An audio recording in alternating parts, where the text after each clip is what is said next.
आइए आज आपकी मुलाकात कराते हैं राष्ट्रीय हिंदू महासभा के राष्ट्रीय अध्यक्ष विजय कौशिक जी से।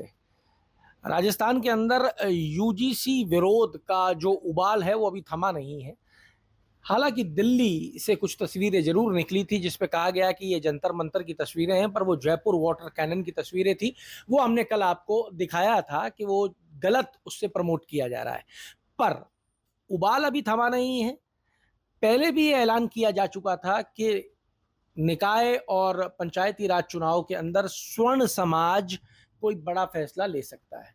अब स्वर्ण समाज ने कुछ बड़ा फैसला ले लिया है और वो फैसला क्या है मैं चाहता हूं विजय कौशिक अपने मुंह से बताएं और वही इसको एक्सप्लेन भी करें कि इस पे किस हद तक और किस तरीके से स्वर्ण समाज को फायदा होगा। विजय जी, क्या फैसला आप लोगों ने कहा था कि बड़ा फैसला निकाय और पंचायत राज चुनाव में लिया जा सकता है, तो अब आपने क्या फैसला लिया है? देखिए, जिस तरीके से कल 16-17 संगठनों की मीटिंग हुई और उसके बाद में जो तय हुआ, जिस तरीके से तय हुआ उसके बाद में एक ये तय हुआ कि जो हमारी बेसिक डिमांड्स हैं, जो पूरे देश की और राष्ट्र हित के लिए जो डिमांड्स हैं, 5 मांगे, वो सरकार को पूरी करनी चाहिए।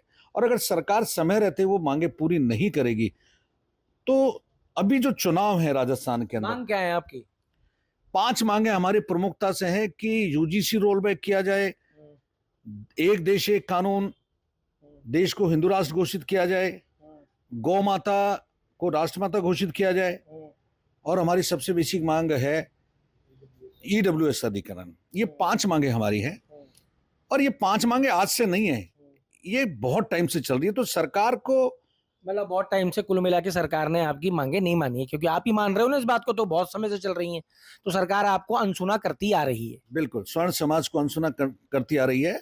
और जिन हिंदुओं ने आज तक सरकारों को वोट दिए हैं, जो हिंदू राष्ट्र की मांग कर रहे हैं, गौ माता को राष्ट्र माता का दर्जा बनाने की बात कर रहे हैं, जो उनका कोर वोटर है वही डिमांड कर रहा है। जब सरकार उनकी कोर वोटरों की बात नहीं सुन रही है तो हमने यह तय किया है कि इस बार राजस्थान के जो चुनाव है, चाहे वो नगर निगम चुनाव हो, चाहे वो पंचायत चुनाव हो, चाहे वो पंचायत चुनाव हो, चाहे नगर पालिका चुनाव हो, उसके अंदर निश्चित रूप से हम लोग नोटा को वोट कराएंगे और हमारी ताकत दिखाएंगे।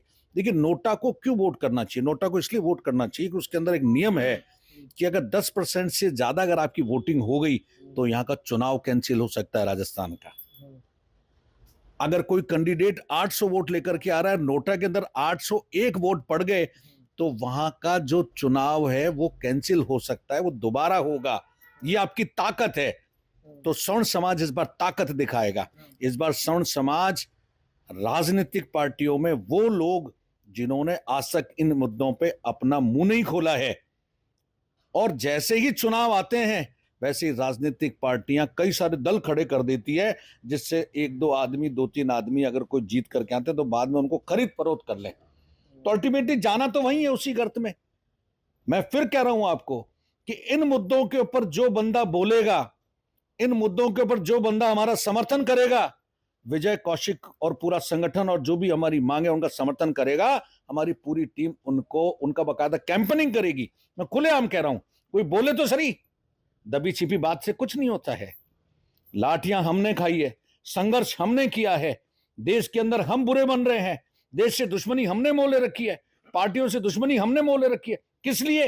कि हमारे आने वाले बच्चों का भविष्य सुधरे। ऐसे कानून जो सरकार लेकर के आई है वो वापिस हो, और जो देश की जनता चाहती है, एक देश एक कानून, गौ माता को राष्ट्र माता का दर्जा, जो 5 चीजें, तो सरकार समय रहते माने। अभी भी समय है। तो विजय जी, आपके तो जो मांगे हैं 5, उसमें एक ही मांग ऐसी है यूजीसी रोल बैक, जिसमें स्वर्ण समाज मांग कर रहा है। बाकी सब मांगे तो हिंदुओं की मांगे हो गई, बाकी लोग आपको सपोर्ट ही नहीं कर रहे। हिंदू के अंदर तो माइनॉरिटी जो हमारे यहाँ पिछड़ा वर्ग है वो भी शामिल है, पीछा जो समाज है वो भी शामिल है, वो भी हिंदू ही है, वो भी गाय को राष्ट्रमाता चाहता है, एक देश एक कानून चाहता है, आपके ईडब्ल्यूएस सरलीकरण चाहता है। स्वर्ण समाज की मांग और हिंदू समुदाय की मांग दोनों में बड़ा फर्क है, क्यों सपोर्ट करे आपको? देखिए, उनको सपोर्ट करना चाहिए और वो सपोर्ट कर भी रहे हैं। ये वो लोग हैं, वो लोग सपोर्ट नहीं कर रहे हैं कि जो देश को हिंदू राष्ट्र नहीं बनने देना चाहते, जिन्होंने बौद्ध धर्म ग्रहण कर लिया है, जिन्होंने ईसाई धर्म ग्रहण कर लिया है, और जो लोग मोटिवेशन के तहत, एक योजना के तहत हिंदू विरोधी लोग हो रहे हैं, वो लोग इस चीज को नकार रहे हैं। लेकिन एक चीज मुझे बताइए आप, मैं आपके मंच के माध्यम से खुला बोलना चाहूंगा, किसी के बाप की औकात है कि इसको पाकिस्तान घोषित कर देगा? किसी के बाप की औकात है कि इसको हिंदू राष्ट्र घोषित नहीं होने से रोक देगा? जब आपका नेपाल हिंदू राष्ट्र घोषित हो सकता है तो ये क्यों नहीं हो सकता? और आदिवासी आपके इसी राज्य के अंदर ये कहते हैं आदिवासी तो हिंदू ही नहीं है, हमारी पूजा पद्धति अलग है। आप ही के जयपुर के अंदर, प्रदेश की राजधानी के अंदर शहीद स्मारक पे जब धरना होता है तो वहां कहा जाता है कि हम पे तो दुनिया भर के अत्याचार किए हैं, स्वर्ण समाज ने हमारे ऊपर अत्याचार किए हैं, इनकी मांग किसी सूरत में पूरी नहीं होनी चाहिए। एक तरफ स्वर्ण समाज खड़ा है, दूसरी तरफ सरकार के पास में दूसरा समाज खड़ा है, वो कह रहा है कि बिल्कुल यूजीसी रोल बैक नहीं होना चाहिए। मोटिवेटेड लोग हैं, वो देश को तोड़ने वाले लोग हैं, मैं खुलेआम कह रहा हूं, वो देश को तोड़ने वाले लोग हैं, वो देश का भला कभी नहीं चाहते हैं। और ये वो लोग हैं जो देश के अंदर जो सुविधाएं मिल रही है उनसे मोटिवेटेड लोग हैं। ऐसे लोग कभी देश का भला नहीं चाहते। देश हिंदू राष्ट्र बनेगा, निश्चित रूप से बनेगा, सरकार भी यही चाहती है।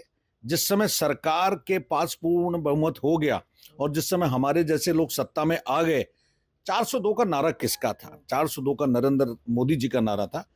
अगर हमारे जैसे लोग सत्ता में बैठे होते तो हम कभी का ही हिंदू राष्ट्र घोषित कर चुके होते। ये कुछ एक गलतियां हमारे राजनेताओं की भी रही है कि पूर्ण बहुमत होने के बाद में भी आपने देश को हिंदु राष्ट्र घोषित नहीं किया। हिंदू महासभा के लिए सबसे इम्पोर्टेंट विषय क्या है? UGC roll back. हिंदू राष्ट्र या यूजीसी रोल बैक? इस समय यूजीसी रोल बैक सबसे बड़ा मुद्दा है देश के लिए। UGC roll back Hindu Mahasabha में हिंदू जितने भी प्रतिनिधि हैं उनका सिर्फ एक पक्ष, एक हिस्सा इसकी मांग कर रहा है, बाकी क्या संपूर्ण हिंदू मांग कर रहा है इसकी? यूजीसी रोल बैक की तो सभी कर रहे हैं। सारे हिंदू या सिर्फ स्वर्ण?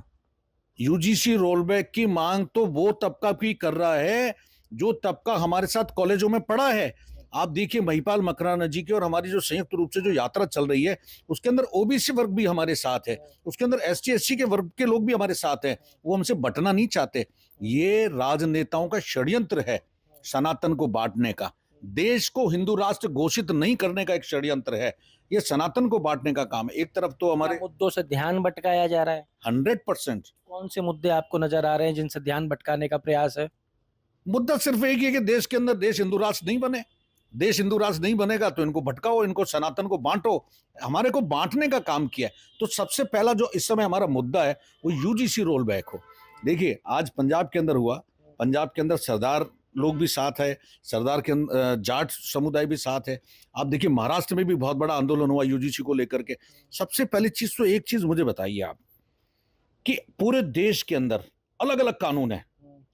राजस्थान के अंदर अलग कानून है, पंजाब में अलग कानून है, महाराष्ट्र में अलग कानून है, राजस्थान में यूजीसी को लेकर। यूजीसी को लेकर नहीं, मैं आरक्षण की बात के ऊपर आ रहा हूं दोबारा से। मैं आपकी बात को, यहाँ के जाट भाइयों को तो आरक्षण है और भरतपुर के जाटों का आरक्षण नहीं है। आप हरियाणा चले जाओ, वहां के जाटों का आरक्षण है ही नहीं। ऐसे कई जगह चले जाओ, वहां एसटी एससी, वहां राजपूतों का आरक्षण है और बाकी वर्ग को नहीं है। तो कुल मिला के मेरे कहने का मतलब यह है कि ये जो बांटने का काम किया ना राजनीतिक तौर पे आज तक जातियों में जो बांटा गया ना लोगों को, ये उसका खामियाजा है कि देश हिंदू राष्ट्र नहीं बन पा रहा है। यूजीसी एक उसकी बहुत बड़ी खाई है। किसी ने आंदोलन किया देश के अंदर कि साहब यूजीसी लागू करो, किसी ने नहीं किया। लेकिन यूजीसी खत्म करने के लिए कितना बड़ा आंदोलन चल रहा है और सब लोग चाहते हैं यूजीसी खत्म हो।